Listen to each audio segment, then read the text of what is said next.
In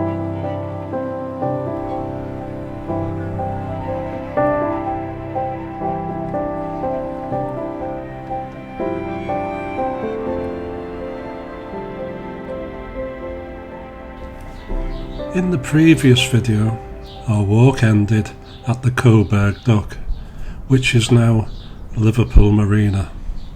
This video starts where that one ends.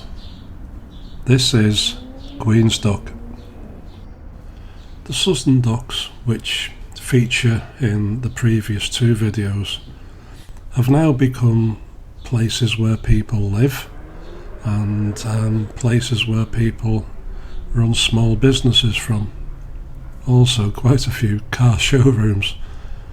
But these docks are places where people live, but we're now heading towards Liverpool's tourist attractions. But I think we'll start this video in a different place. We're going to do a little round-robin tour. This area is called Wapping, I believe, and on the left hand side the area there is called the Baltic Triangle. This white building on the left hand side is a pub called the Baltic Fleet. The Baltic Fleet pub is now a Grade 2 listed building. It's basically a traditional dock road pub.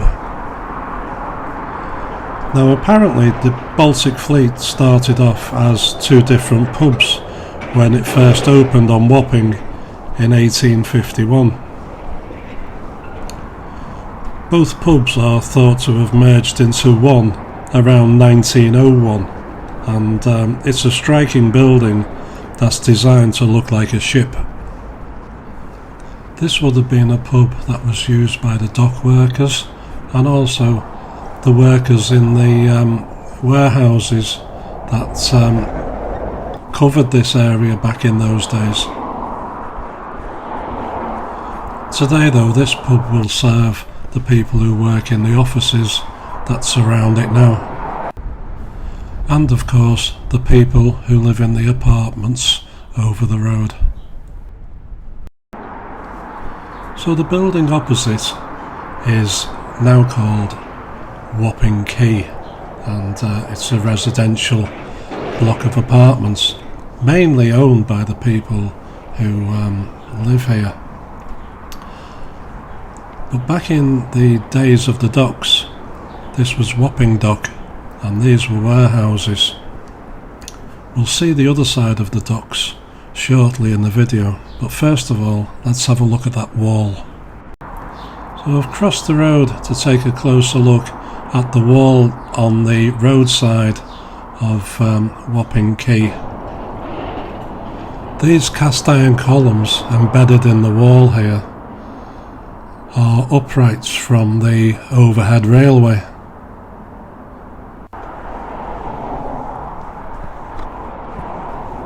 This large brick warehouse was built in 1855 along the eastern side of the dock, which was designed by Jesse Hartley.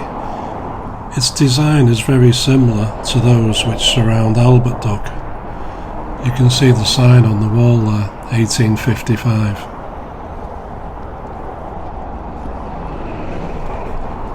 This building was very badly damaged in the May Blitz of 1941, but the remainder of the building continued in commercial use even after the dock closed in 1972. The warehouses were restored and converted into residential apartments in 1988. Now in the distance there, that blue building has a sign on the end of it saying Queen's Dock, and this is at the bottom of Upper Parliament Street.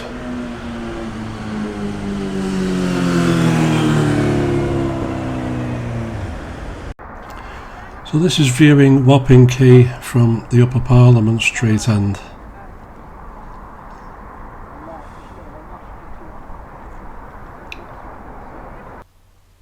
And this is an old photograph of Wapping railway station on the overhead railway.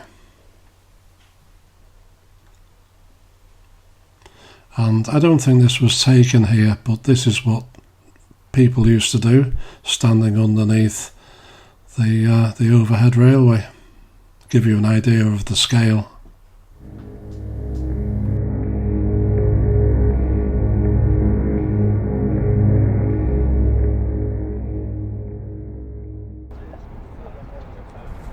The sign on the corner of the road there marks this as King's Dock.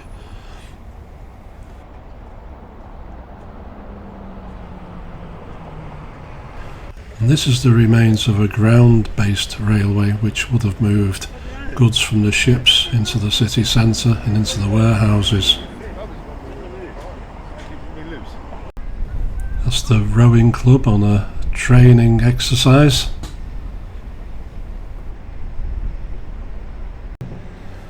Now, as I said before, this is marked as King's Dock on the sign on the corner of the road, but it also leads into Queen's Dock and Wapping Dock. So to the left here, this is Queen's Dock. This is where we've just seen the rowers making their way northward, and that is Wapping Dock. So the layout of this area has drastically changed over the years. Let's have a look at what it used to look like. This is an aerial photograph dating from 1927, and it looks very, very different back then. In fact, it looks different from the old maps. So this would have been Queen's Dock. This, I think, would have been King's Dock, and this one would have been Wapping Dock. But the docks in this area have changed considerably over the years, and it's hard to tell from maps and photographs what actually was what. So this is what they are today. This is Wapping Dock, and to the left is King's Dock, which has now been filled in and had buildings built on it. And behind us would be Queen's Dock. So this sign that stands on the roadway isn't entirely accurate. It does take you to King's Dock, but as you can see, this is Queen's Wharf.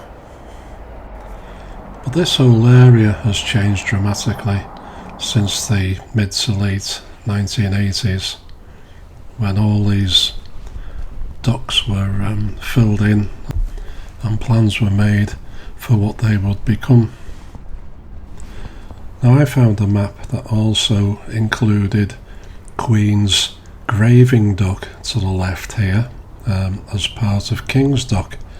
So I think probably over the years, when it was a working dock, it's had considerable changes as well. A lovely blue sky today. So just to go over what is actually here: Wapping Dock to the right, King's Dock to the left, and in the other direction we are looking south, and that is Queen's Dock.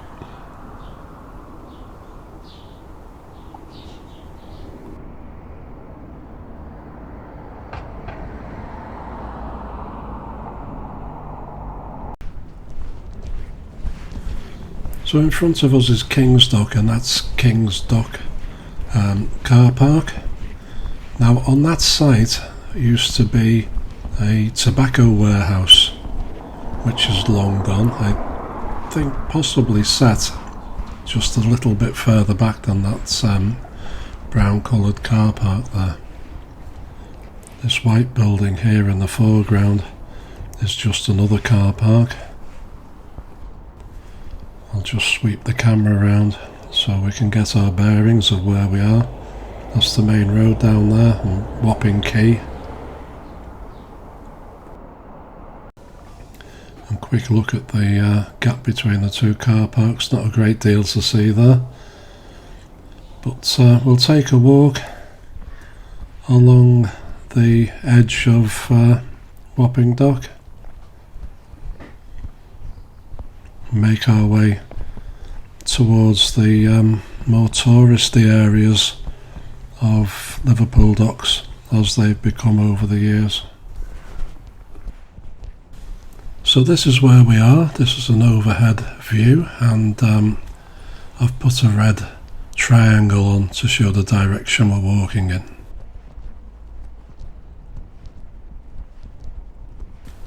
Now today, apartments like Wapping Quay and the others that line the docks would be seen as prestigious places to live, places with a great view, although to be honest, once you've seen a view for a certain amount of time, it becomes a little bit, well, you've seen it. But yeah, these would be seen as a premium place to live. But it wasn't always like this. When we were kids growing up in the 1970s, me and my friends or me and my family wouldn't come down to the docks because there was nothing to see. Once these docks ceased to be used, they very quickly silted up. This photograph, which would have been taken at that time, shows Wapping Dock silted up, full of thick sand and very little water. And I guess it shows the amount of work that had to be put in to make that old photograph look like this today.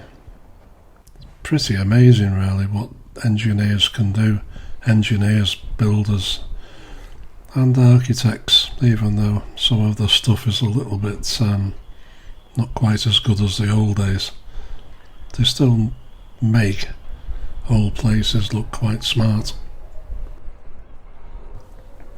In front of us now is Liverpool Arena. Started life as the Echo Arena, but in recent years it's become the Marks and Spencer's Bank Arena. And this is where the Eurovision Song Contest was hosted not so long ago. And it's a place where they put on shows. Groups and bands play here. And the hotels that surround them make this place a very different place than what it would have been back in the day of being a tobacco warehouse and other warehouses. So just going to walk between the arena and the hotel here and make our way down to the riverbank.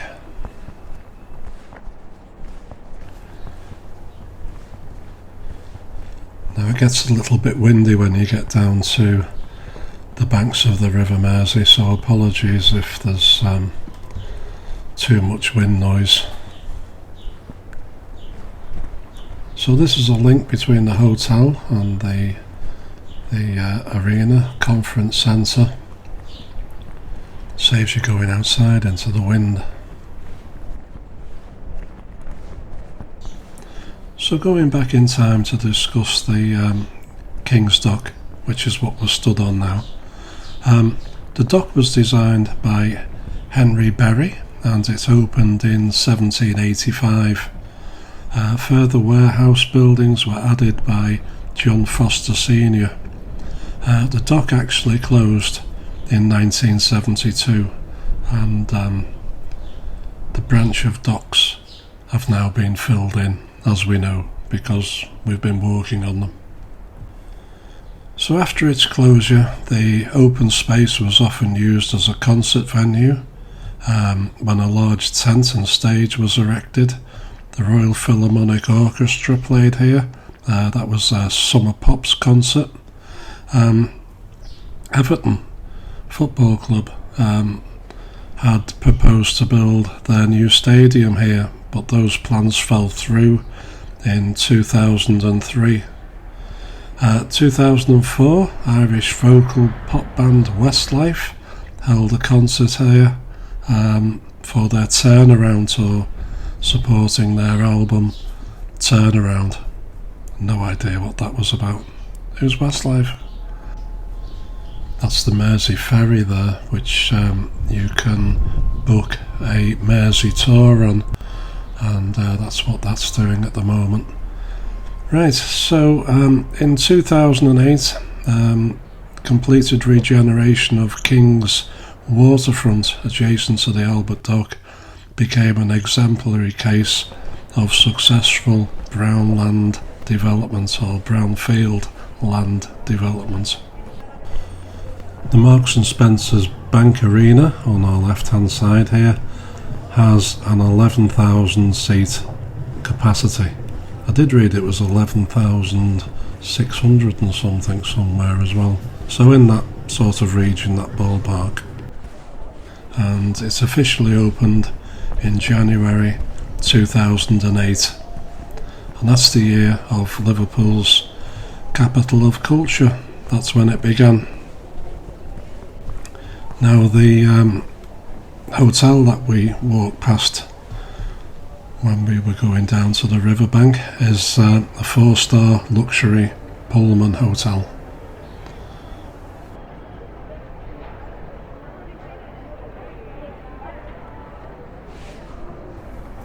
This is the Wheel of Liverpool, which is a transportable Ferris wheel.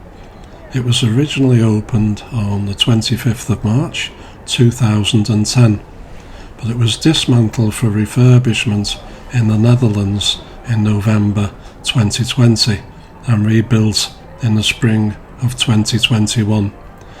It's 196 foot high, which apparently is 60 metres, whatever metres are, and it weighs something in the region of 365 tonnes, and there's 42 gondolas hanging from it.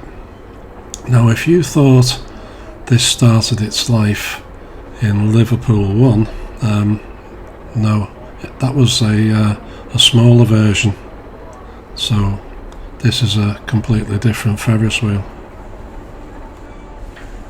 When it was built, it cost £6 million,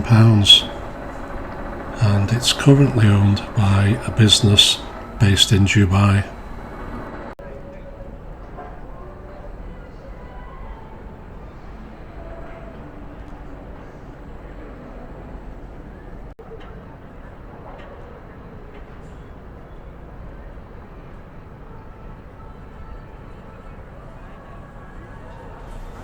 So our next dock is Duke's Dock, and Duke's Dock is connected to Wapping Dock and the Salthouse Dock.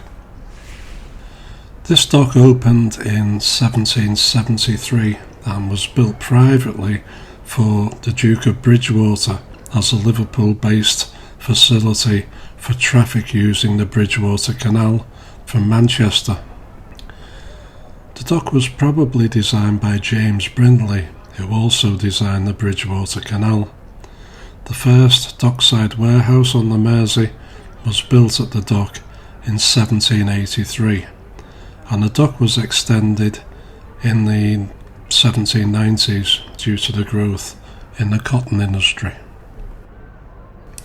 In 1811, a large 6-storey warehouse was built on the southern side of the dock, and barges were able to enter the warehouses from the dock, and the building lasted until the 1960s. In 1845, a small half-tide dock was constructed between Duke's Dock and the river, and at the opposite end of the dock, Wapping Basin was added in 1855. The dock had a southern branch which was filled in 1967, and warehouses were removed from the north and south quaysides. The dock closed in 1972.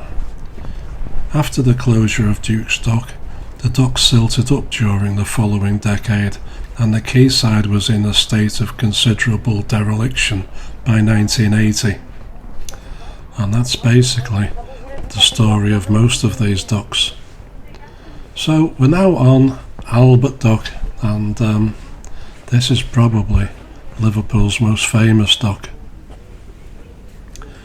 So we're going to start here, which seems a good idea because this is where I am. and take a walk around the full circumference layout of Albert Dock. Just a quick look over Duke's Dock before we go.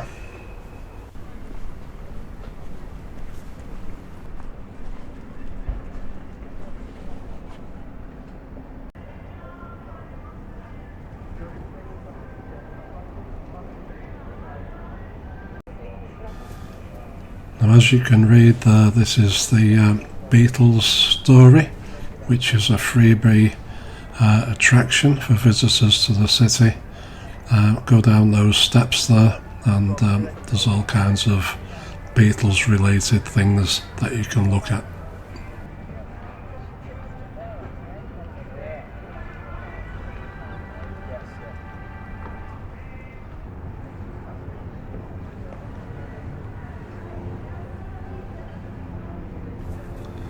Okay, so let's take our walk. Now, if you want to go on the Beatles tour, this is where you pick up the bus or the coach. I think it stops at the top of this road as well, on this side. Anyway, we're going to take a look at Salthouse Dock, which is here, and in the distance there over the road, that's the Hilton Hotel, which stands on the site which used to be the old customs house. The Salthouse Dock was designed by Thomas Steers, and he began building it in 1734. It was completed after his death by Henry Berry, and it opened in 1753. The dock was originally known as South Dock, the name changing because it was nearby to John Blackburn's salt works. The dock was an important transit terminal for the salt industry. Liverpool was a base for the refining of rock salt from Cheshire and its onward transportation. The dock also handled agricultural produce from Ireland and the Mediterranean. At around 1769, John Oakhill had a shipyard on the south side. So Salthouse Dock is the oldest existing dock in Liverpool, and some of the masonry in the southwest corner of the dock is from the original construction. The dock walls are Grade 2 listed. A granite stone gable and arch entrance survives on the southeast corner of the dock from a transit shed built by Jesse Hartley. We'll have a look at that later. So this is the Royal Albert Dock. The Royal Albert Dock, as it's known now, was designed by Jesse Hartley and Philip Hardwick. It opened in 1846, and it was the first structure in Britain to be built from cast iron, brick and stone, with no structural wood. As a result, it was the first non-combustible warehouse system in the world. It was known simply as Albert Dock. In 2018, it was granted a royal charter and had the honorific Royal added to its name. At the time of its construction, the dock was considered to be revolutionary in its design because ships were loaded and unloaded directly from or to the warehouses. 2 years after it was opened, it was modified to feature the world's first hydraulic cranes. Due to its open yet secure design, the dock became a popular store for valuable cargoes such as brandy, cotton, tea, silk, tobacco, ivory, and of course, sugar. I'll have two, please. Despite its advanced design, the rapid development of shipping technology meant that within 50 years, larger and more open docks were required, although the Albert Dock remained a valuable store for cargo. Now, before I go on with the history of the Albert Dock, I think it's worth saying that this is Liverpool's #1 tourist attraction. It's also the most visited multi-use attraction in the United Kingdom outside of, what's the other place called? London. In excess of 4 million visitors come here every year, and I think that probably includes me. Now, among the attractions here at present is the Merseyside Maritime Museum, the Beatles story, which we've already seen, and the Tate Liverpool, which is an art gallery.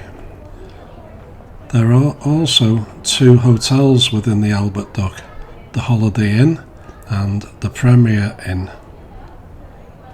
All 5 warehouses around this dock, referred to as simply A, B, C, D and E, are all Grade 1 listed. There are some other buildings around the dock area which are Grade 2 listed. One of them is the former hydraulic pumping station, which is now a pub called the Pump House, and the swing bridge which leads from the dock to the pier head. Now, I mentioned earlier that a lot of these docks were silted up during the 1970s, and the Albert Dock was no exception. This is an aerial view of what Albert Dock looked like back then. There were plans just to flatten some of these docks and turn them into car parks, so you can see what a monumental task it must have been to turn that into what it is today. And you can probably see from this photograph why, as kids in the 70s, we didn't come down to the docks. But today, 4 million people visit it. So, in my opinion, it's a massive, massive success. Now, if you're an avid TV watcher, you'll probably remember that ITV's morning news programme used to be put on air from here, and there used to be a weather map in the Albert Dock there, and Richard and Judy Finnegan and Richard Madeley, although they're a married couple, used to transmit from here. Now, one of the attractions I mentioned just a little while earlier was the Tate Art Gallery, and this is Liverpool's Tate on the left here. In the aftermath of the dock's regeneration in the 1980s, a policy had been adopted to try and attract retailers into the newly created premises within. However, after many years of struggling to compete with other major shopping areas in the city, the Albert Dock Company Limited announced in 2007 a shift into attracting more bars and restaurants. So this has become a place where people come to eat and drink and take in the sights. And I guess if you worked here on these docks as a dock worker up till 1972, I guess you would never have envisaged that that was ever going to be possible. I was actually going to go into why the docks stopped being docks in this video, but I think the video is going to be long enough without that. So I think I'll put the reasons why the docks aren't here anymore into the next video. So we're going to take a walk back up now to the Strand. Just going to walk past this building here on the right hand side, which is Mersey Maritime Museum. And it's strange to think that back in 1982 this was proposed for demolition. Everything here was going to be flattened, and now it's Liverpool's top tourist attraction. It's just an unbelievable thing to think that the Albert Dock and the other docks at one time were going to be under the hammer, under the wrecking ball. So this video is going to end here. Going to call it a day here at the Albert Dock. We'll carry on in the next video to the Canning Dock, which is just on our left hand side there. Well, this in front of us is the Pump House pub these days, but this pump house used to work the hydraulic cranes which were installed on Albert Dock, and as I said earlier, they were a world's first hydraulic cranes on a dock anywhere. But I'm not going to end the video here. We're going to take a look at the Salthouse Dock again from the view from the Strand, and walk along towards where this video pretty much began, towards the Baltic Fleet pub. So that's the pump house there, and just to our left, if I pan across, this building here used to be the dock office, and in the 1980s it became Granada TV's office, and as I said earlier, they used to broadcast their morning TV show from the Albert Dock. Sorry about my phone beeping in my pocket, I thought I'd turned it off. Right, so I'm going to walk up to the Strand and have a look at the Salthouse Dock from that vantage point.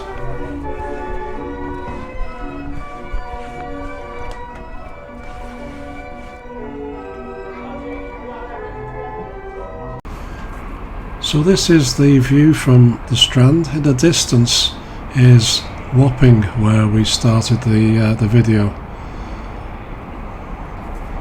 Now, when the Albert Dock opened in 1846, this allowed vessels to be unloaded there before moving on to the Salthouse Dock for loading.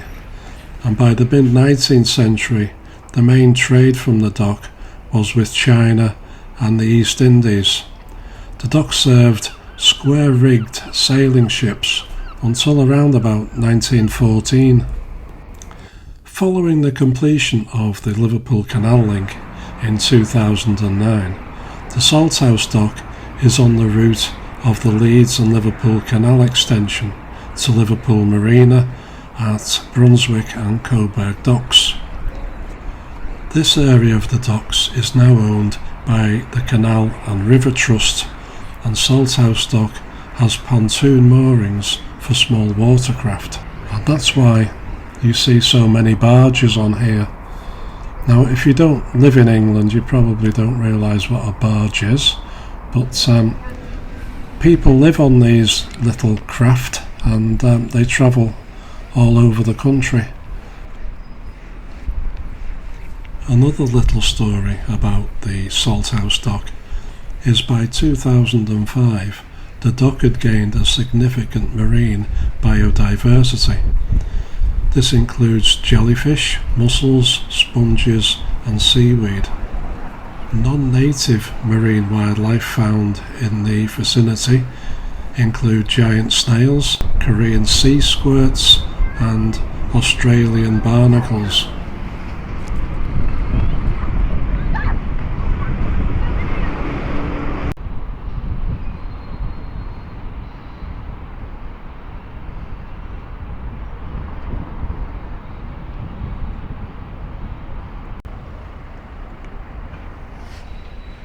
Now, this is the granite stone gable and arch entrance which survives at the southeast corner of the dock, and this used to be a shed which was built by Jesse Hartley. And the view through this used to be quite spectacular until they built all that black glass stuff on Man Island. Anyway, we'll have a look at that in another video. So that's the Salthouse Dock, and it's very, very windy. Now, I said earlier that the Beetle bus parks at the top of the road, and here's one here, so if you ever want to go on the Beetle tour, this is where to come, Salthouse Dock. Now, if we just take a look to our left, that's where we've walked from. On the left there is the Wapping Quay, and that's the area that we walked around before getting to the Albert Dock. Okay, thank you very much for watching, and we'll catch up soon.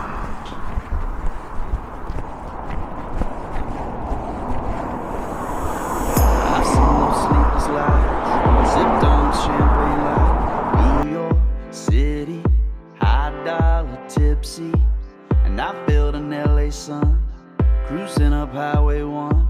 Picture perfect, that red sting was worth it. I've been to some parties, seen my name on marquees, red line in a black Ferrari in the country. But I've never been on top of this world. With one look you want, girl, white Adidas on bare feet, t-shirt hiding your two-piece, angel neath the makeup, wake I could only make it. Never have I ever, no, I've never seen something like you.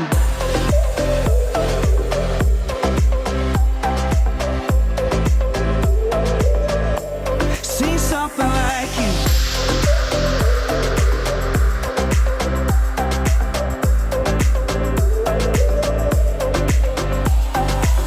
Moonlight in your blue eyes, light up a midnight ride, slow shadow dancing, it must be magic. You're all seven wonders, wrapped up in one girl, star shooting breathless as heaven. But I've never been on top of this world. One look you want, girl, white Adidas on bare feet, t-shirt hiding your fresh sheet, angel neath the makeup, wake I could only make it. Never have I ever, no, I've never seen something like you.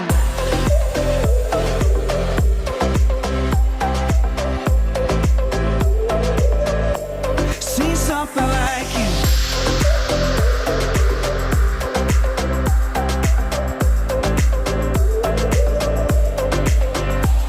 I've been to some parties, seen my name on marquees, red line in a black Ferrari. But I've never been on top of this world. With one look you want, girl, white Adidas on bare feet, t-shirt hiding your two-piece, angel neath the makeup, wake I could only make it. Never have I ever, no, I've never seen something like you.